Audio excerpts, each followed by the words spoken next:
भाषा सामाजिक व्यवहार का माध्यम है।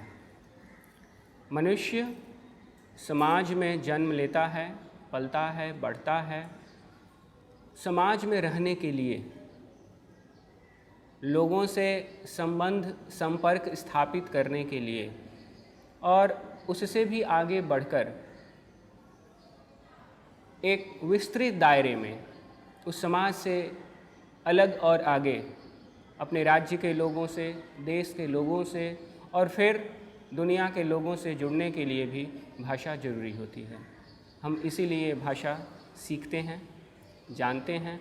भाषा बोलने का भी माध्यम है, अपनी अभिव्यक्ति का भी माध्यम है, अपनी बातों को दूसरों तक पहुंचाने का भी माध्यम है और अपनी भावनाओं को, अपनी मनोवृत्तियों को अभिव्यक्त करने का भी माध्यम है। देखिए, हिंदी ये एकदम एकेडमिक चर्चा है कि हिंदी शब्द कहाँ से आता है। मूलतः सिंधु नदी के किनारे जिस सभ्यता का विकास हुआ तो फारसी में स की जगह ह का उच्चारण होता है। तो सिंध से सिंधु, सिंध से हिंदू और से हिंद, और हिंद की भाषा, हिंद में बोली जाने वाली भाषा हिंदी।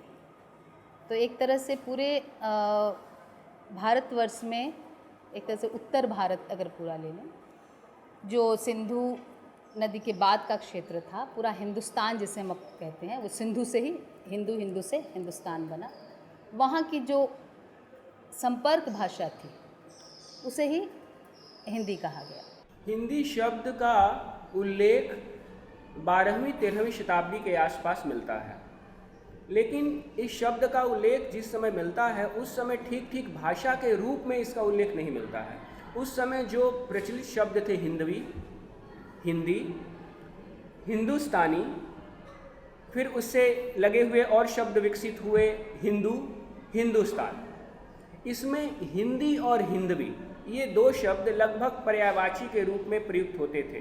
खासकर उर्दू की पृष्ठभूमि से आए हुए जो रचनाकार थे या कि इस्लाम की पृष्ठभूमि से जो जुड़े हुए रचनाकार थे, वो अपनी भाषा के लिए हिंदी या हिंदवी शब्द का प्रयोग करते थे। जैसे अमीर खुसरो, उनकी रचना खालिक बारी में हिंदवी का प्रयोग भी मिलता है और हिंदी का भी, लेकिन वो अपनी भाषा को हिंदी के नाम से पुकारते नहीं हैं, अपनी भाषा को हिंदवी के नाम से पुकारते नहीं हैं, लेकिन उनका आशय यही था।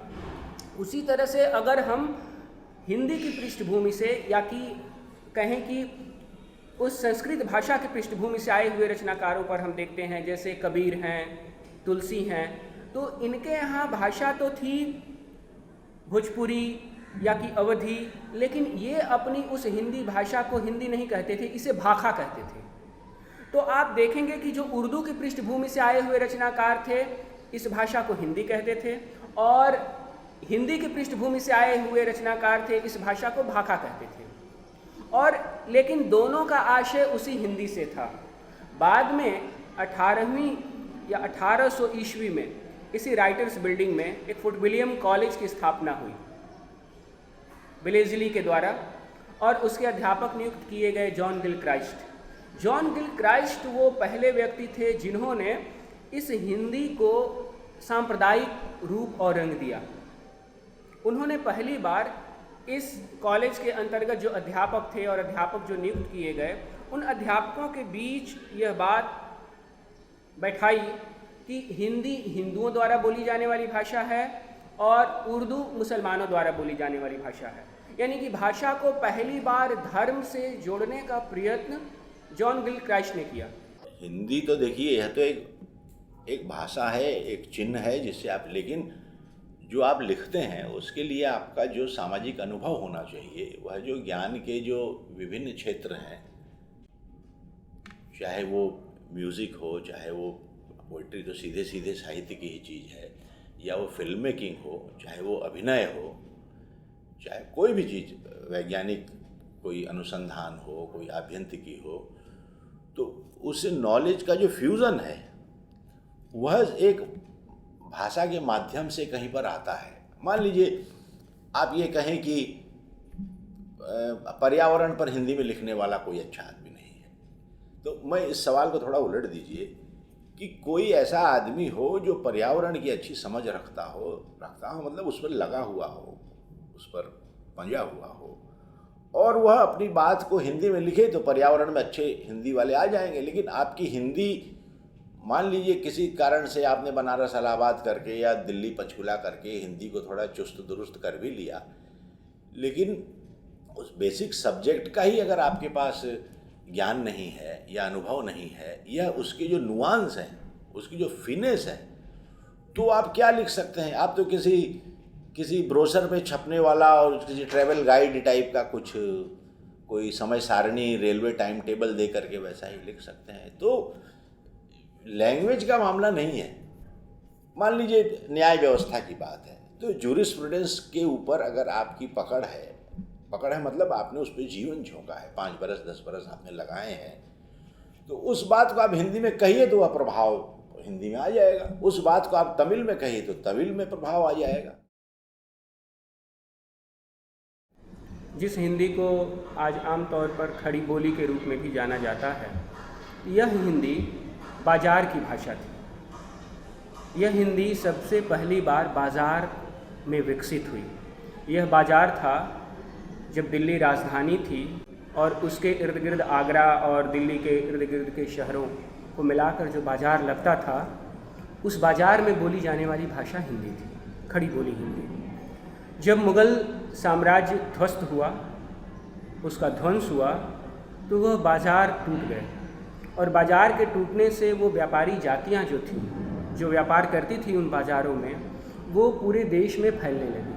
और धीरे धीरे वो जब उत्तर भारत की तरफ गई, तो उत्तर भारत के लोग मौसम के मिजाज से, मौसम के लिहाज से थोड़े कम परिश्रमी लोग होते हैं, और ये व्यापारी जातियाँ जब वहाँ गईं तो अपने साथ साथ इस बाज़ार की भाषा हिंदी को भी लेती गई। और इसका परिणाम यह हुआ कि यह हिंदी इन व्यापारी जातियों के साथ वहाँ जाकर उन लोगों के और इन व्यापारी जातियों के बीच संवाद का माध्यम बनी। क्योंकि बाज़ार में हम अगर ख़रीदने जाते हैं और हम अगर बाज़ार में बेचना चाहते हैं, तो खरीदने और बेचने वाले के बीच एक भाषा ऐसी होनी चाहिए जो माध्यम का काम करे।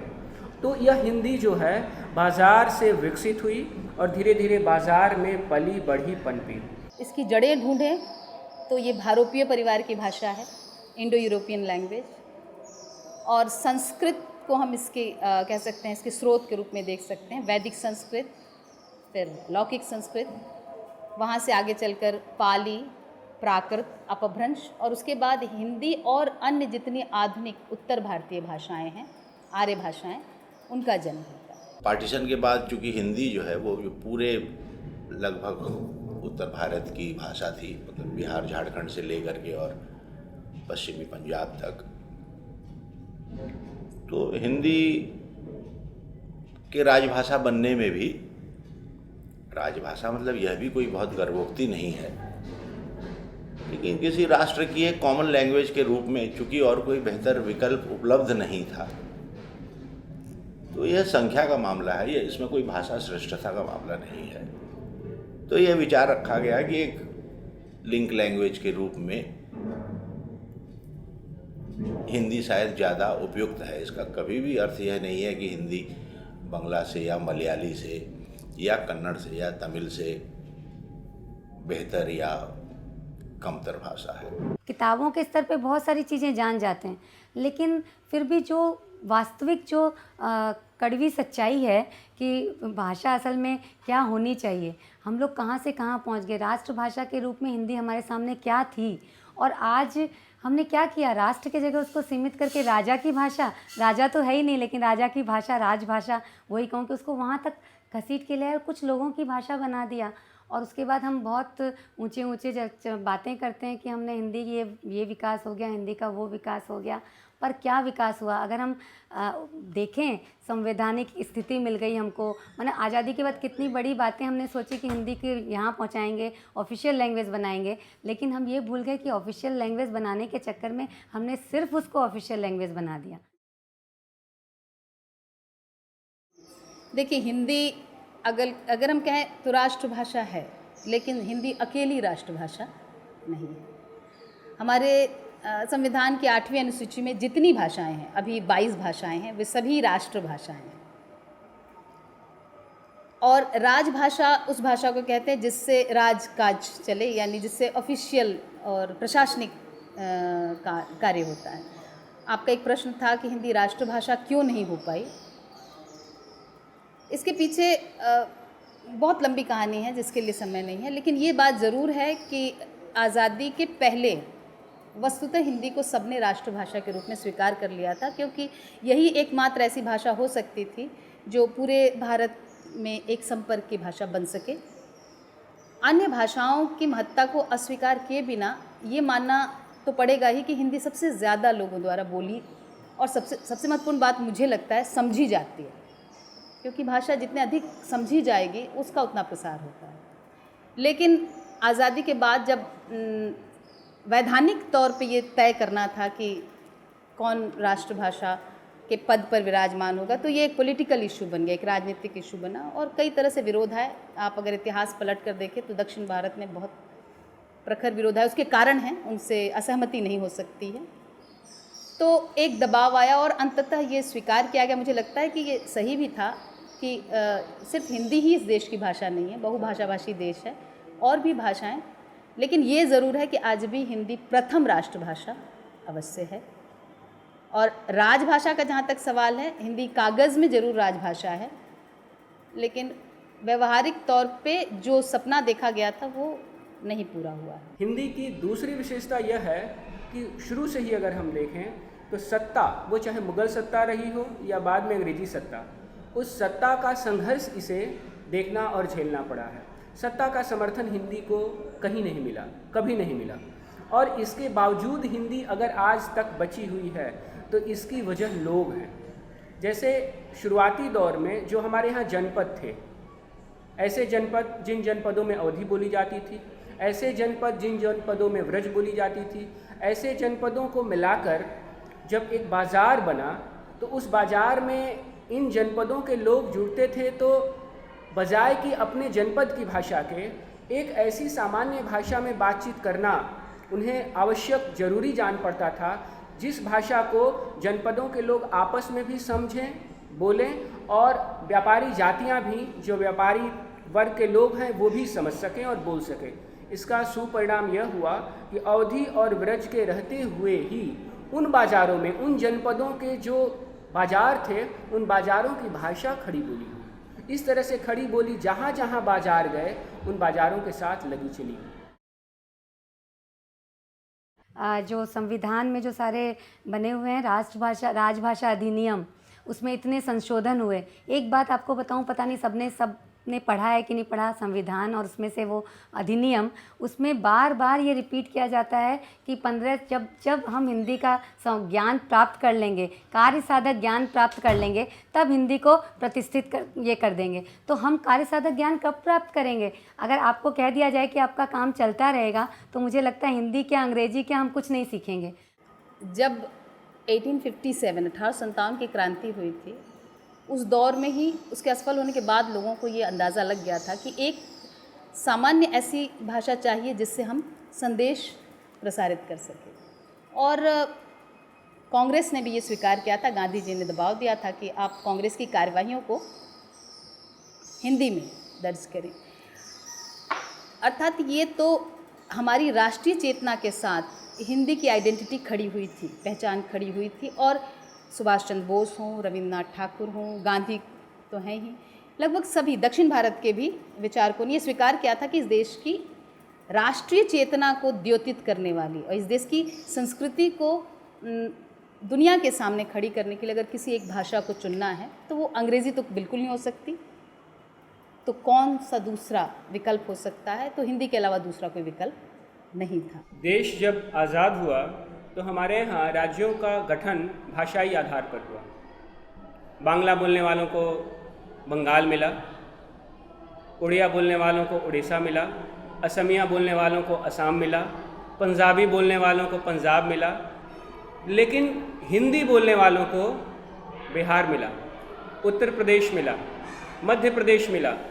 कायदे से होना चाहिए था कि हिंदी बोलने वालों को हिंदी प्रदेश मिलता, लेकिन यह चूक हुई।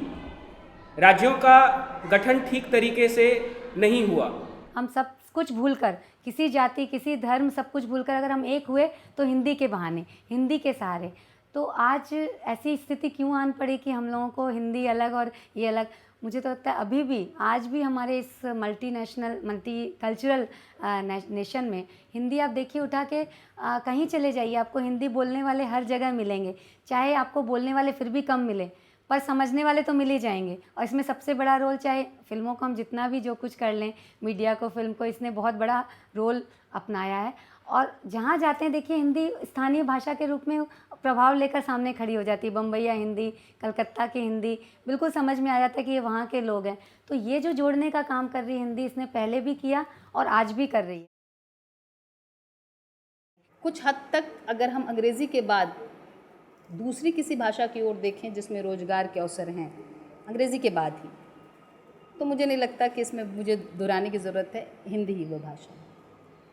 दूसरी बात, जो मीडिया और बाकी फिल्म हैं, हिंदी फिल्म हैं, हिंदी गाने हैं, इन्होंने शायद राजभाषा के नाम पर खर्च किए गए पैसों की तुलना में कहीं ज़्यादा कम पैसों खर्च करके अधिक हिंदी को प्रसार किया है। राजभाषा आयोग बना हुआ है, काफ़ी करोड़ों खर्च होते हैं, लेकिन गली गली तक हिंदी को ले जाने में, और वो भी दक्षिण भारत की मैं बात करें जहाँ हिंदी नहीं है, उसमें इन माध्यमों की बहुत बड़ी भूमिका है। तो ये एक तरह से कहें तो एक आकर्षक भाषा बनी है। आप 80s के बाद का एक दौर आप गौर करेंगे, जो कि हिंदी फिल्मों का अगर एक प्रमुख अंग हिंदी गानों को मान लिया जाए, बहुत ही निम्न स्तर का संगीत हमारे पास आया।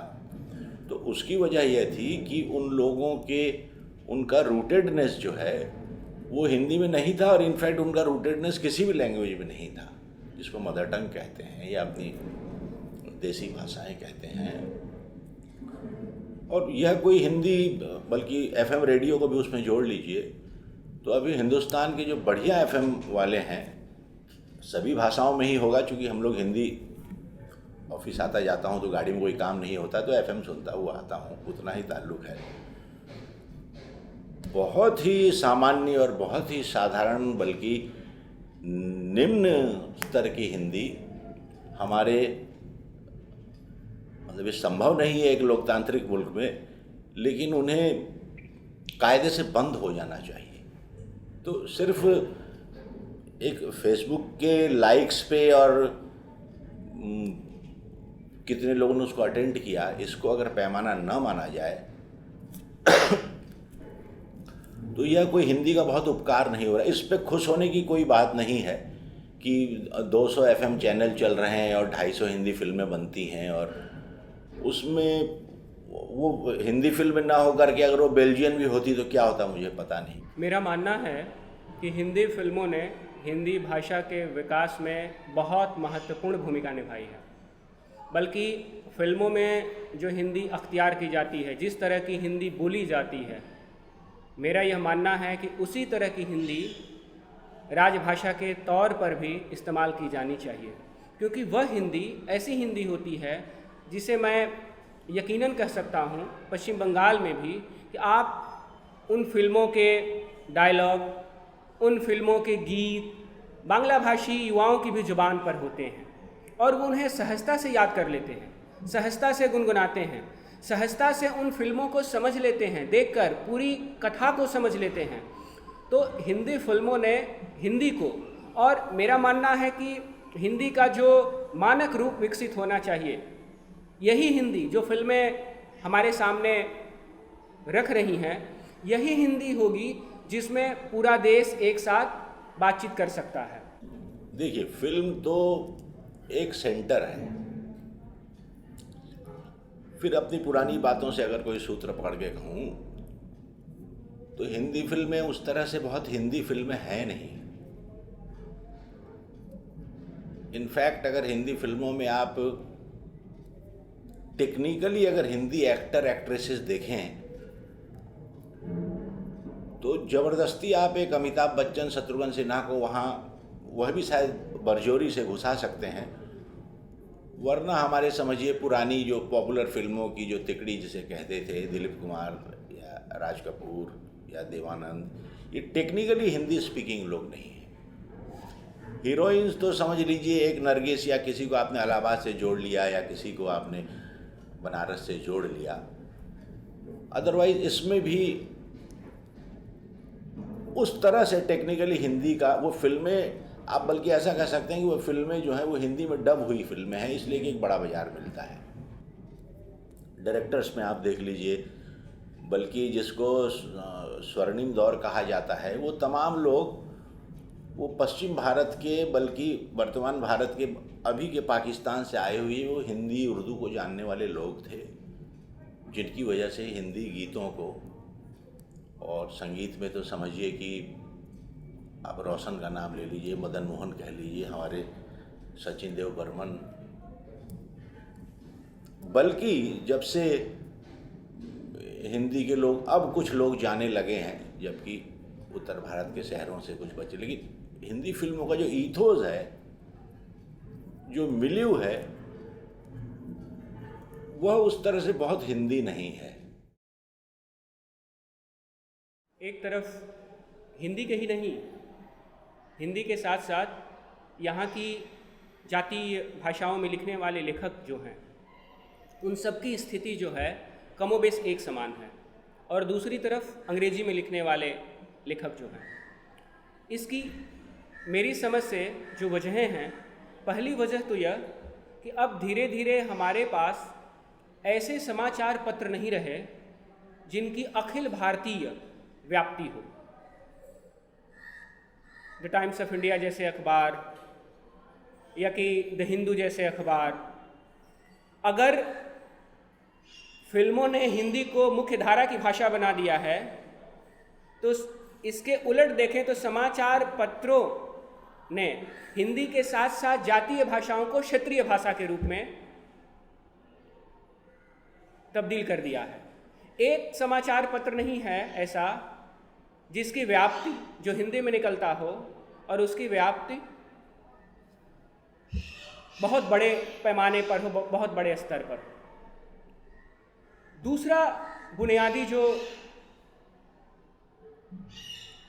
मुद्दा है वो यह, एक समय था जब भाषाओं के अलावा, साहित्य के अलावा दूसरे विषयों की पुस्तकें भी, मूल पुस्तकें हिंदी में लिखी जाती थी। समाजशास्त्र की पुस्तकें हिंदी में लिखी गई हैं, यहाँ गणित की पुस्तकें हिंदी में लिखी गई हैं, इतिहास की पुस्तकें हिंदी में लिखी गई हैं, राजनीति शास्त्र की पुस्तकें हिंदी में लिखी गई हैं। अब हम जिस दौर में हैं, अन्य विषयों को पढ़ने वाले विद्यार्थी वो बाध्य होते हैं, वो विषय चाहे जो पढ़ें, भाषा के रूप में उन्हें अंग्रेजी को अख्तियार करना पड़ता है। नौकरी के लिए उन्हें अंग्रेजी को अख्तियार करना पड़ता है, भले बाध्यता। आप चेन्नई एक्सप्रेस जैसे फिल्मों को देखें, उसमें जो हिंदी आ रही है, उसमें जो वहाँ का जो एसेंट आ रहा है, ऐसे फिल्में जो पश्चिम बंगाल की पृष्ठभूमि से बन रही हैं, जैसे अभी कुछ दिनों पहले पीकू बनी, उसकी हिंदी को आप सुने, उसमें जो बांग्ला की जो ध्वनि आपको सुनाई पड़ेगी, मेरा ख्याल है इन ध्वनियों को, इन अंतर ध्वनियों को, इस नाद को, इस संगीत को सुनना, और हिंदी इससे समृद्ध हो रही है। कुछ लोग समझते हैं कि यह हिंदी का विरूपीकरण है, इससे हिंदी खराब हो रही है। मेरा मानना है हिंदी का इससे विकास हो रहा है।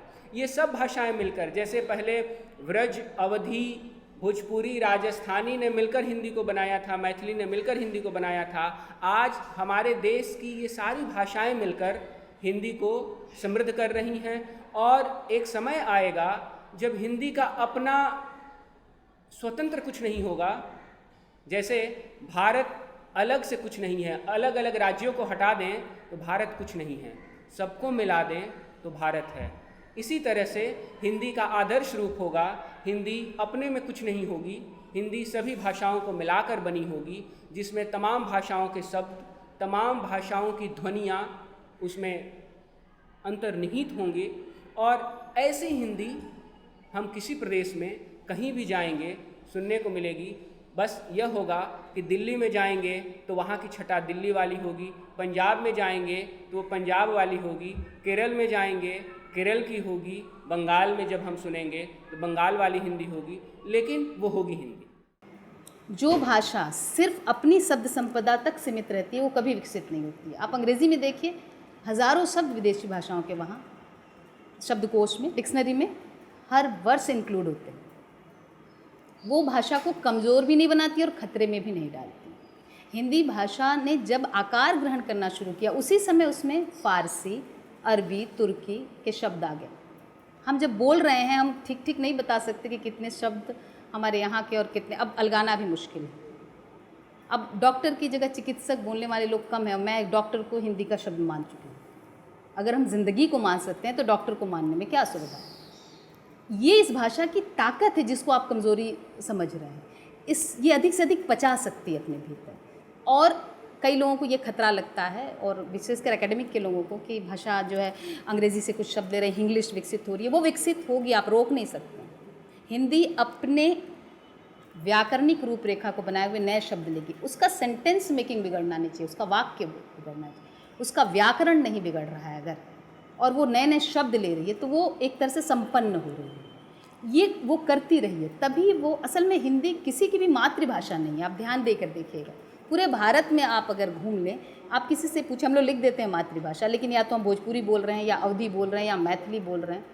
वो वस्तुतः इन सब भाषाओं के सार को, या कह सकते हैं इन सब भाषाओं के सम्मिलन से मिली बनी भाषा है। इसीलिए हिंदी, आप हर क्षेत्र में जाइए, हिंदी का स्वरूप आपको अलग मिलेगा। उसका एक शुद्ध मानक रूप बना लिया है हमने, जो हम लोग पढ़ाते हैं, लिखाते हैं। लेकिन हिंदी अगर वही है तो खतरे में। अगर मैं बात करूं कि जो हिंदी की जगह एक जो इंग्लिश जो प्रयोग हो रहा है, कि इतने ज़्यादा शब्द मिला दिए जाते हैं कि पूरा ग्रामर ही बिगाड़ दिया जाए, व्याकरण ही बिगाड़ दिया जाए।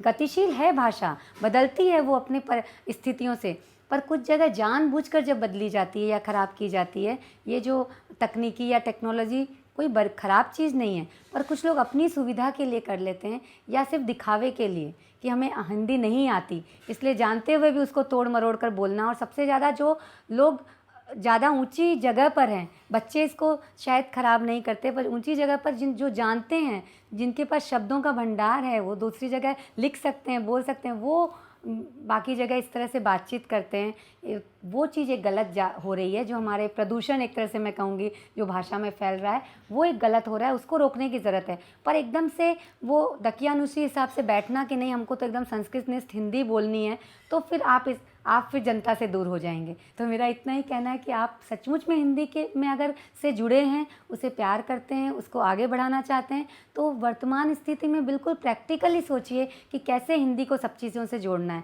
उसको टेक्नोलॉजी से भी ज़रूर जोड़ना है, विज्ञान से भी जोड़ना है, उसमें पुस्तकें आनी चाहिए, उसमें लोगों को काम करना चाहिए, सचमुच में रिसर्च होना चाहिए, सिर्फ वो डिग्री के लिए या उसके लिए नहीं। इसलिए वो भाषा कुछ लोगों की भाषा बनकर रह जाए, वो नहीं। आपको काम करना होगा, मेहनत करनी होगी। देखिए लोग फिर अपने आप जुड़ेंगे, उनको आनंद आएगा।